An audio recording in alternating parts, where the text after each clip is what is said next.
Hey everybody, JJ here, back again with another Saturday episode of Zoom Networking. We're in December, holiday season starting, and everyone's in a festive mode. And this got me a little bit excited about today's caller, today's speaker. Got a great guy on today. He's out of the Sub 2 community by Pace Morby, and I'm sure you've heard me talk about Pace Morby and Sub 2. I talk about them all the friggin' time. It is the premier real estate education platform in the country, bar none. But we're not talking about Pace today. We're talking about this guy, my good friend, real estate investor, entrepreneur, started as a student, is now leading by example, has his own podcast, has his own group, family man, my good friend, Justin Hoke. Justin, how are you, my friend? Doing amazing. How are you doing? I'm great, man. I'm digging on your microphone too. Oh, thank you. I started doing these Zoom calls, 2 years ago. And, technology is a beast, guys. We just got to learn to use it and work with it. And I remember when I got my first cell phone and got my first pager and all that kind of stuff. But, Zoom has become a great platform because we've got about, good number of people on the call with us right now. We can connect with people around the country, and of course we record the calls and put them on YouTube. But Justin, brother, so let's talk about you, my friend. Where in the country are you located? I know we talked about this earlier, but for those that don't know you, where in the country are you located? I'm in cowboy country. I'm out here in Nashville, Tennessee. Hot dog, brother. You talking about cowboy country, you're talking my language, man. I got a quarter horse, and I've been riding horses since I was 7 years old. Oh, love it. Oh yeah, I'm outfitted, brother. I got the beaver skin hats and the straw hats and chaps. I got my roping saddle in the living room. I'm all about that, and love the horses. So let me ask you, man. So obviously we're both in real estate community. We're both in Sub 2. Have you always been in real estate? Is it something new? What did you do before you became a real estate investor? I used to be a pastor. So I went through seminary.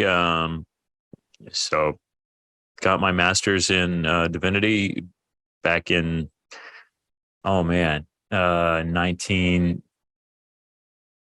a long time ago. Okay. All right. I guess that was early 2000s. Sorry.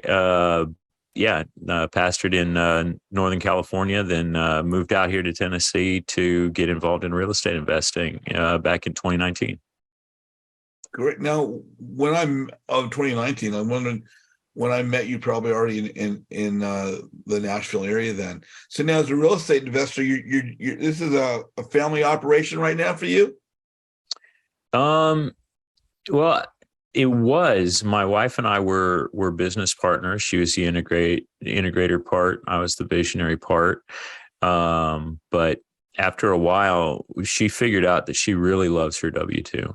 So she's a rock star in Sub 2. She's even more well known than I am in Sub 2, and I've gotten fairly well known over there. But she's amazing. For those of you who don't know my wife, she's Yatong Hoke, or the Yatong Hoke. the Yatong Hoke. Yeah, the Yatong Hoke. She's amazing. She's her claim to fame was that right around the time that Manif joined the community, she was in the daily dial with Manif every day, and they were basically, really propelling each other to greater and greater heights as closers. And then she asked Pace that question. She's like, I hate calling people and being on the phone with people. I don't want to be a closer, but I feel like I need to be to fit into the community. And Pace is like, why are you trying to be a closer? You don't need to be a wholesaler. You've got a great W-2. You need to be a buyer. And she's like, "Oh, thank you, Pace. I didn't know that." So that was the start of the whole avatar series. And so now everybody throws around the term avatar in sub two. What's your avatar? That sort of thing. But it was discussions with my wife that led either led Pace to the idea of breaking things out into avatars, or at least told him, hey, now's the time to do it. Knowing Pace, it was probably in his mind already. Yeah, no, that's great. I remember when I started a year ago, um, Yutong's name was very, very visible. She was very visible. And then, of course, you and I met, or the three of us met in Las Vegas, right? Oh, yeah. At the Yeah. Clever Summit. Clever. Yeah, that was Cody Sperber's event. And Yeah, no, I couldn't wait to catch up with you. I'd just recently taken my very first basics of Facebook class from you before we got to meet in person, and I was super excited. great. Yeah, no, I love meeting people and I love helping people. And if there's anything I can do to escalate somebody's path and accelerate their journey, I'm all for that. And then the best part of that is you and I become friends. So that's the big win right there.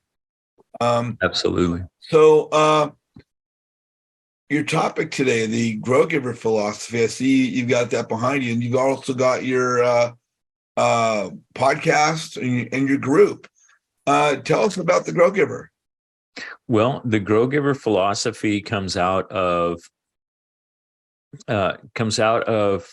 it's a combination of things. It's basically like my merging together of everything that I've gotten out of the campfire effect from being part of Sub 2, Pace's amazing community.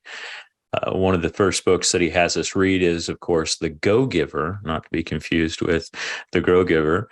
And then we read Rocket Fuel, and we read books like Think and Grow Rich by Napoleon Hill and others. And we do a lot of this mindset stuff, Atomic Habits, or Brandon Bouchard's books, or Miracle Morning, that sort of thing. And this was a paradigm shift for me. I was a very negative person. Had the opposite of an abundance mindset, a scarcity mindset. I was a typical real estate agent, right? What is it they say about real estate agents? Real estate agents hate other real estate agents. Why? Because they're all my competitors. So they don't believe in collaboration over competition. So the Grow Giver is basically the outflow of this dam burst of emotion and philosophical insight that's come from from the proximity to these amazing people that I've had in the 2.5 years that I've been in Sub 2. And so by being able to learn this new mindset, to this abundance mindset, and being able to learn this philosophy that says collaboration is the only way. I'd rather have a whole slice of watermelon than a single grape all to myself. It just made sense that I would share that, and as I shared it, it made sense to use it in my branding and use it in what I present. And so the group started out, the group's only been going for like 4 months. We're already up to just under 700 members. So we're chasing you down. A lot of it's stuff I learned from you. I mean, I know we've had a lot of these backdoor conversations where we're just talking about how things have grown and progressed, but I'm a student and I love learning and I love sharing the things that I learn with others. That's fantastic. What inspired you? I mean, what came first, the group or the podcast? How did that come about? The podcast came about because Pace started doing a series of educational Zooms on building a social media presence and personal branding. And at that point, it dawned on me, oh, if we want to get some more deals, then we probably want to have a brand. We probably want to be out there doing stuff. And I knew that was stuff that you were saying as well. People like to do business with those that they like and trust. And as Pace says, they like to do business even more with one other group. It's people they like, people they trust, and people that they know are doing business. So you share your wins and you start doing business in front of a camera and letting people see that you're working, and then they want to do business with you. So that was the impetus for the podcast. And so first that started out with just me and Yatong, and then I actually pursued my current co-host Stephen Crawford at the mastermind in June. Stephen was somebody that I knew had done deals with Pace. He was Pace's business partner on a couple of mobile home parks in Arizona. And Stephen was in the mentorship from like day one, one of the very first sub-2 students. So I had already looked up to him. He's a Straw Hat Guy. I mean, if you guys have watched Pace's old videos and you've watched the videos with Straw Hat Guy, Stephen Crawford's that guy. And so I just walked up to him at the mastermind and I said, "Hey, man, I want to know you. I want to build a relationship with you and be your friend, man." And he's like, "Cool." So we built a friendship. And then I mentioned to him that I was interested in maybe doing a podcast and that I'd already started, but I started it with my wife and she didn't want to do it anymore. And he's like, "I'd like to do a podcast, but I don't know what to do." So I sent him all the stuff that I had, the microphone and the lights and whatnot. And so he bought them, and about a month later, we started doing the Grow Giver together. Now, are you guys both located in the Nashville area? No, Steven is right there in Arizona. He's just about 2 hours away from, maybe 2.5 hours away from Pace there in Mesa. As you got the group going and your podcast going, what kind of interaction you have with the community? Are you have people reaching out to you? Are you mentoring people in any kind of a way? It's giving you more visibility. So now what's the byproduct? What's been the byproduct that you've discovered of you making yourself visible? The byproduct first has been community, and just that support. I mean, being able to have that level of friendship with people. My goal in the whole community and podcast and everything was just, how can I give as much value as humanly possible, and then just give more value. When I first met Pace, first time I got to meet him was at Clever this year as well. And when I first met him in person, that's what I said to him. For those of you who've watched his podcasts or his Zooms, he often will say the reason he's so successful in what he does is that he cares more than anybody else. And so I made it my goal. One of my goals early on is I want to care as much, or if humanly possible, more than Pace does. And so watching what Pace does and watching how he's intentional to care about others, intentional to help others and give value on an insane level, I just wanted to emulate that. Yeah, Pace is absolutely unbelievable. So as you've created your group, and tell us about the group. The podcast came first and then the group. Is that how that worked? Yeah, the podcast came first, and then it seemed like a good idea to have a Facebook group where people could sort of share insights and maybe collaborate together and do deals together and share information. And then Pace started doing that elephant challenge, and I was like, wow, you know what? Maybe I can use the group for that and start helping people in that. So we started helping people in the elephant challenge, and it just started really became the leaders of the Tennessee group. And for the first two elephant challenges, that's what we were, as leaders of the Tennessee group. And we even called the Tennessee group the Grow Giver group for those first two challenges. And then the third challenge, I think we've done 4 of them now, and we're going to be doing the 5th here pretty soon. For the third one, I didn't know how to sign up. They changed everything on me, and I'm not very good at Discord. So I dropped out as a leader, thinking I still was. So we still did everything as the Grow Giver group, but everything was done in Discord. So Carly got in touch with me and said, "Hey, look, you need to do things differently to be able to get back in."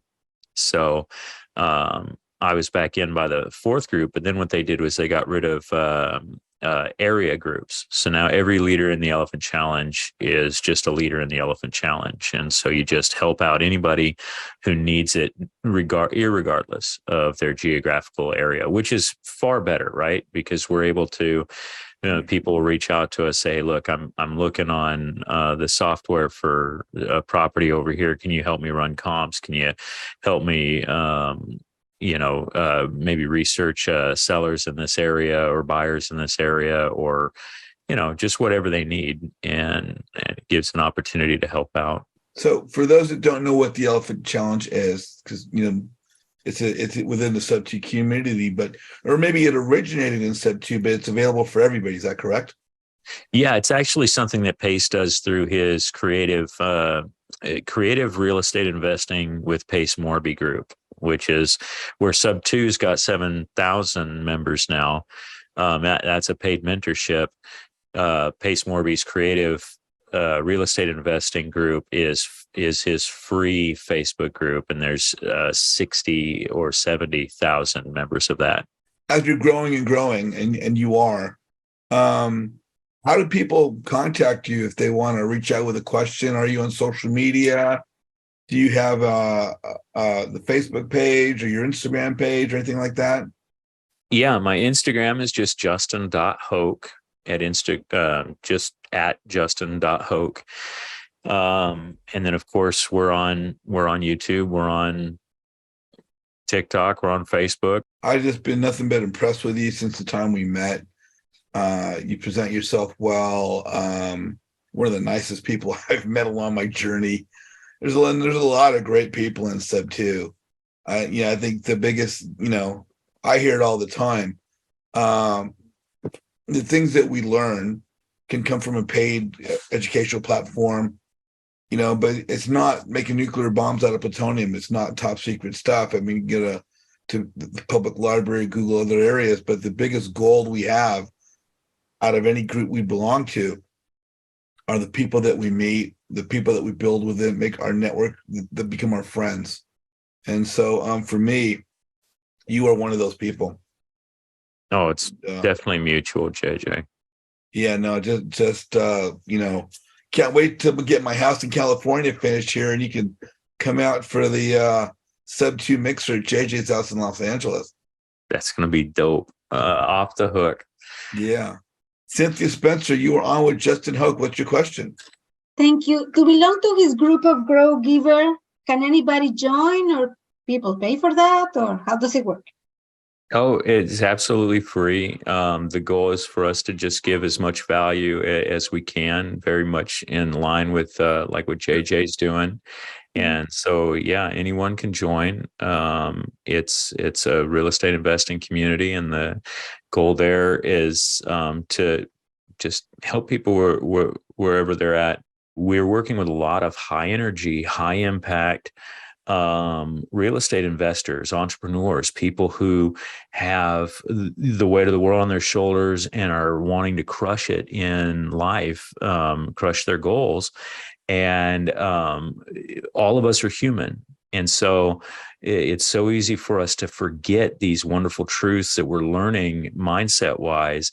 And so just to start out our day with that reminder and to be able to say our affirmations together is so huge. And so we try to provide that Monday through Friday for our group, and just about anything else that we can as well. We do a podcast as well, and the podcast is on YouTube. We have some great interviews. We interviewed Pace Morby on the podcast just about a month ago. It's been probably our most popular episode to date, but it was it was real fun, and Pace was able to just sit and have a real candid special time with us. Sean Baxter, you are on with Justin Hoke. What's your question? Hey, Justin. Thanks Hey, for Sean. all that how we doing? We're doing good. Great to see you, brother. Yeah, you too. Hey, appreciate all that you do and all the stuff you offer to helping and growing better and bigger. You mentioned that you're trying to do more than Pace does, which is a pretty high bar to set. Yeah, it sure is. Good. Which is good. So my question is, how can we help you to be able to do that, to help us to get better to where you are today? You know, what I need is like what Joel is doing, right? Joel has made himself a leader in the Grow Giver community. You've made yourself a leader in the Grow Giver community as well. And so is Michael Foster, and a few others stick out to me. I know I just named the guys. There's some women who are doing some amazing things in there as well. And it's just finding ways to serve the community, finding ways to lift up the community. Some people are inviting their friends. Some people are, helping it to grow that way. Some people are contributing. So when somebody has a question or a need and they post it in there, it's been so amazing.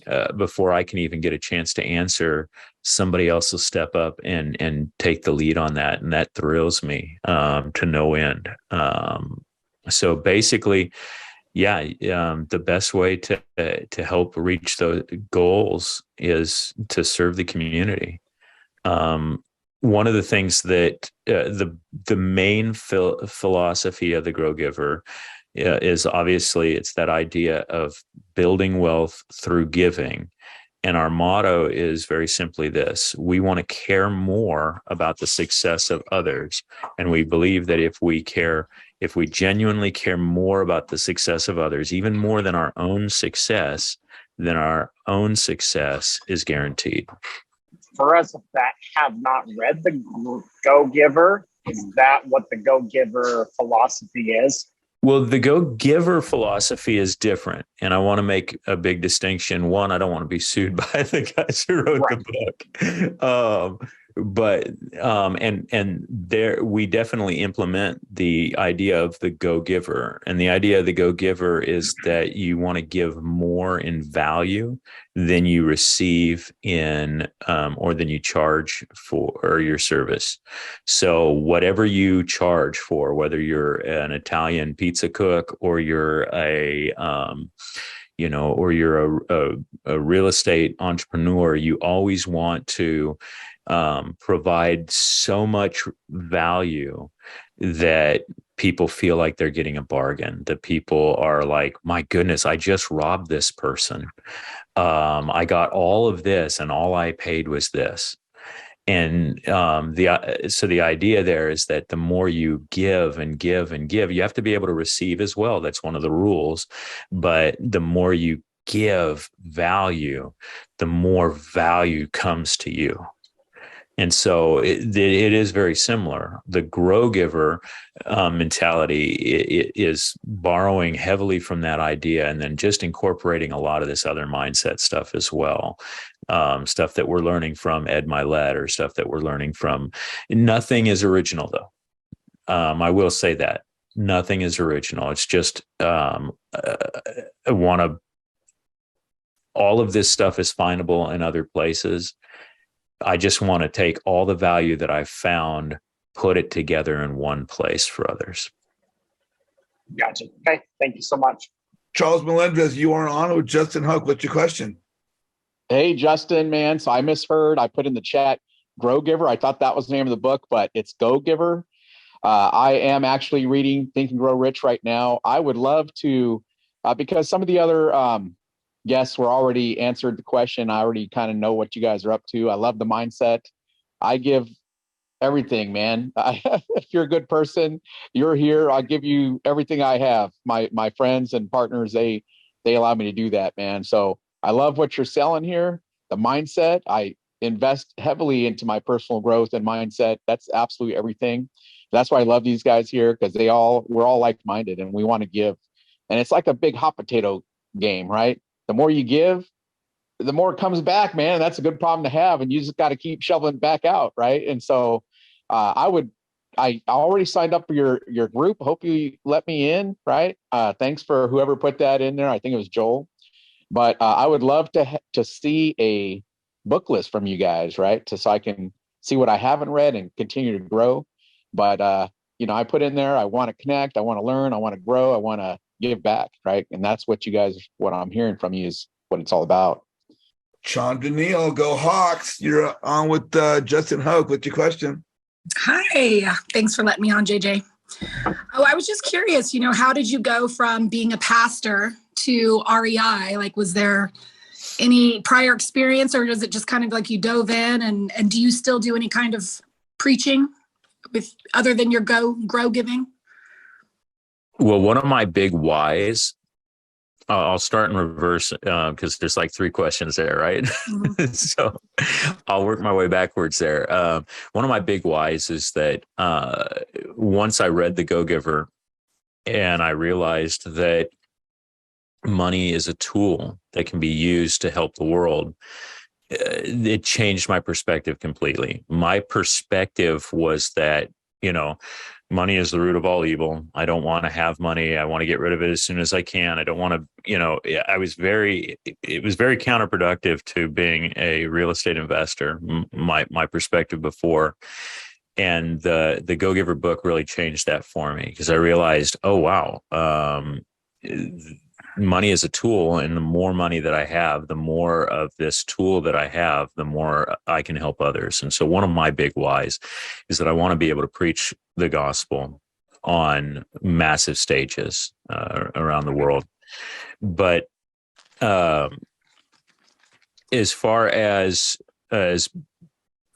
becoming a real estate investor years ago, probably 2005, we read Rich Dad, Poor Dad, and got real excited about REI. And then, of course, 2007, 2008 happened, and we're like, maybe not.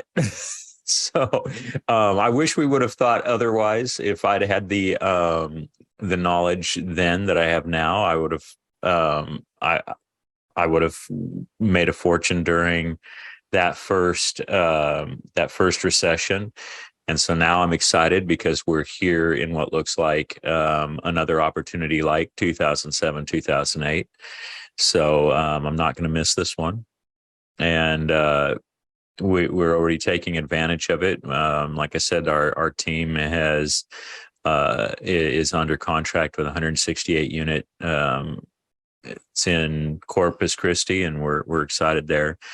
But in 2019, I had to resign my church for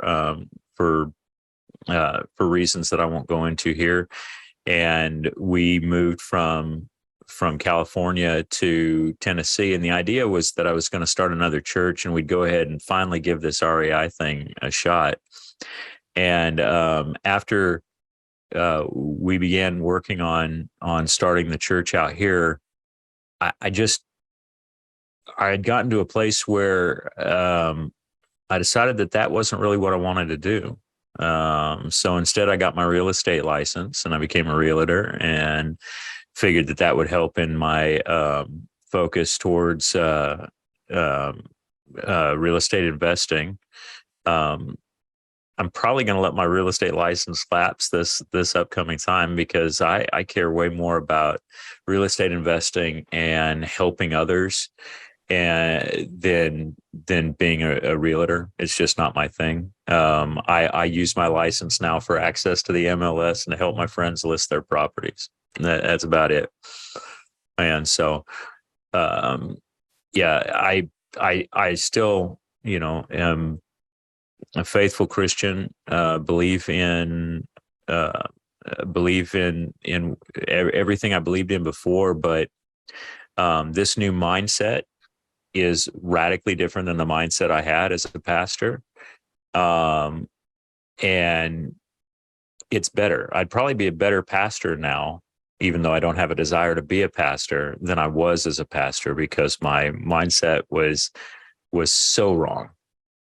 They don't teach you a lot of this mindset stuff in seminary, and they probably should. One of the things that I've said to a lot of people when they ask me this question, primarily people from the religious world, when they're asking me this question from the church world, I say the 9 fruit of the Spirit mentioned in the Bible, love, joy, peace, patience, gentleness, kindness, goodness, self-control. And I think I wasn't counting as I was saying it. So if I forgot one, I was singing the song while you did that, because I remember the fruit of the Spirit song.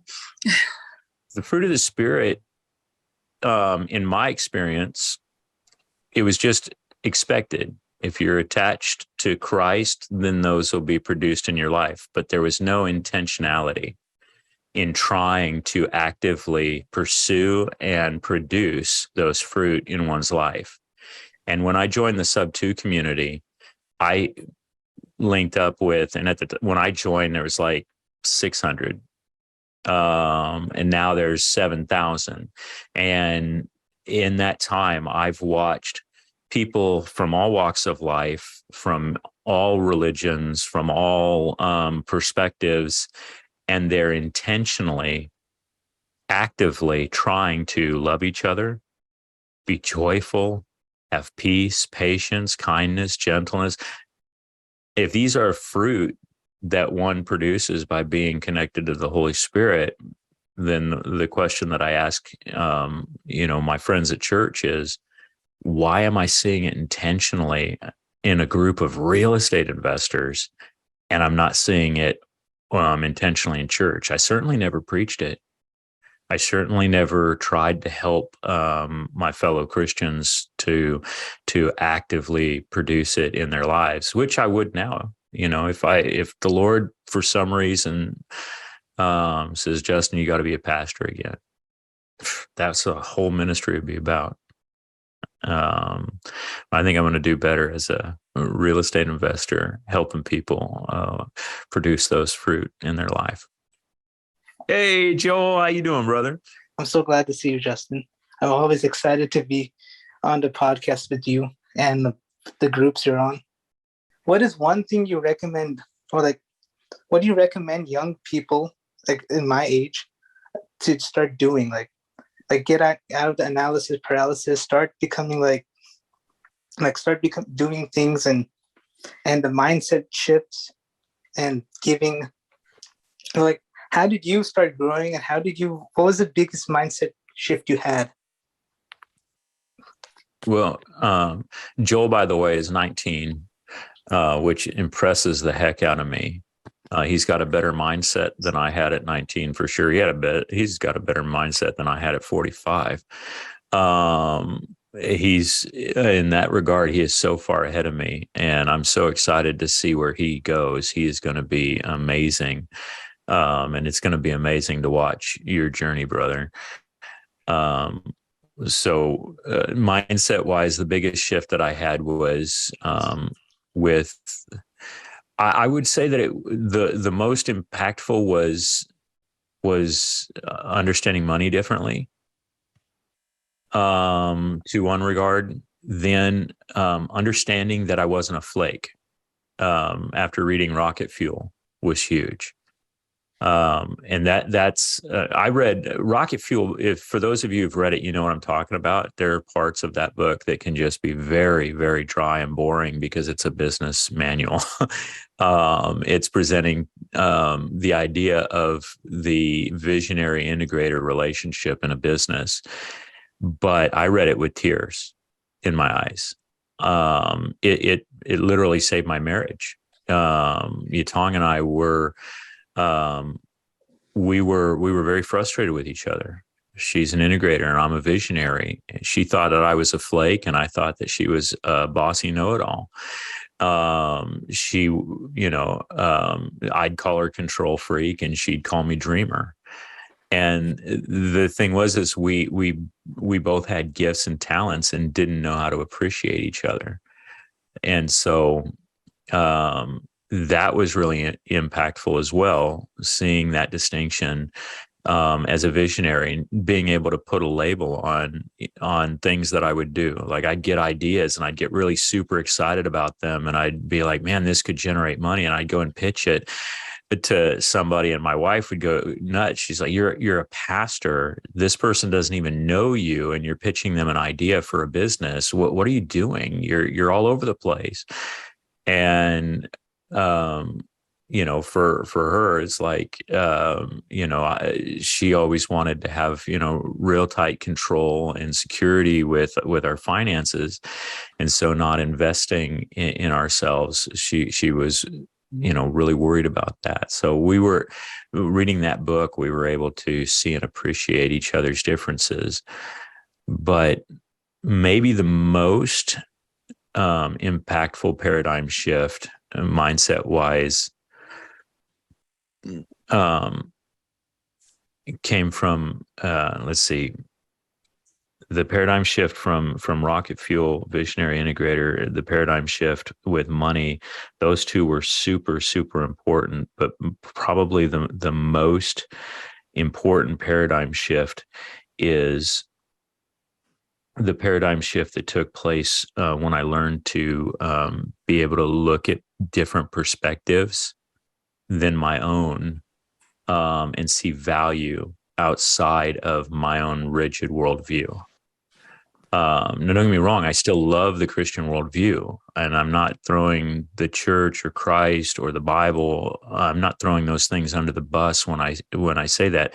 Those things were great, but I was a horrible practitioner of my faith as a pastor because the views that I held were ridiculous. Honestly, looking back, I don't know how I functioned, how I managed to survive in this world, because if I couldn't find it in the Bible, it was evil. It was bad. It's kind of like when you watch The Waterboy and you see the mom on Waterboy saying, "It's the devil." That was me. I was that guy. And I couldn't listen to other perspectives or other points of view or appreciate other things. And so like Think and Grow Rich, I couldn't have read that 4 years ago. In fact, I'm so glad I didn't read it 4 years ago, because I probably wouldn't have read it now. And reading it now and being able to have my mind open to these ideas and realize that a lot of this is actually science. This is visualization, manifestation. This isn't witchcraft or new age thinking. This is science. The reticular activating system. It's the way God created us was that the things we focus on, the things that we put our minds on, these are the things we go after and we bring into being. And it blows my mind. And one of the stories in Think and Grow Rich that's so impactful to me is that story of that guy who is put into, he's arrested and put into the loony bin because he's overheard in a bar telling his friends that he's sending signals over the air and receiving them back. And yet this is technology that we use every day, picking up our cell phone or having a CB or shortwave radio and whatnot. But before that technology when it was still in somebody's mind that this is a possibility, that this could be something that we could do, before it was something that became common and everyday, it seemed like magic. And you're not going to find that in the Bible. There's no place in the Bible that talks about CB radios or shortwave radios or communicating with others over the airwaves. And so, for my worldview, to the biggest, most impactful mindset shift for me was being around this community of the sub 2 community and JJ's community and these other communities where people have this amazing mindset, and they're open to hearing each other. They appreciate each other. They respect each other. It's like, I almost wonder, I used to say that I love everybody. I believed that I loved everybody, but I didn't respect anybody else or anybody else's opinions. And now I do. And maybe the biggest book there to help me to reach that was 7 Habits of Highly Effective People by Stephen Covey. So thank you for the awesome question, Joel. I appreciate you, Justin. I learned so much of life lessons from you. So like, I'm in your depth right now because I learned so much from you. So I have to thank you for all you have done for us young men. And I've noticed a lot of us young men are actually coming to your groups, if you noticed. Like Michael, I think Adam's also younger. And so many people like us, we're just coming and just listening and learning from you. So thank you from the bottom of my heart for being such a big change in my life. I have to really tell you that. You guys fill my cup, brother. Yep. Thank you. No, it's just really cool to hear what you're doing in the community and the feedback from other folks. And obviously you're well on your way to doing phenomenal things. I want to thank you for being with us today. It's just been great. My little group is a networking group. And I talk about, I'll also even use the word preach sometimes about networking. But from your standpoint as the Grow Giver and what you've done and how you're giving back to the community and helping people, from the standpoint of a real estate investor, whether new or experienced, what is the value, do you feel, in your opinion, of networking and joining a networking group, perhaps like mine or even yours? What's the importance of networking to the success of the real estate investor today? Well, I very simply, it's going to radically speed up your timetable when it comes to getting deals, when it comes to getting lending, when it comes to, it's no joke. People like to do business with those that they like and they trust. We recently were doing a raise for triplex that we're doing in Yuma, Arizona, and we needed to raise $60,000, and we put the word out, and we were so blessed and amazed because of the community and because of the trust that was built.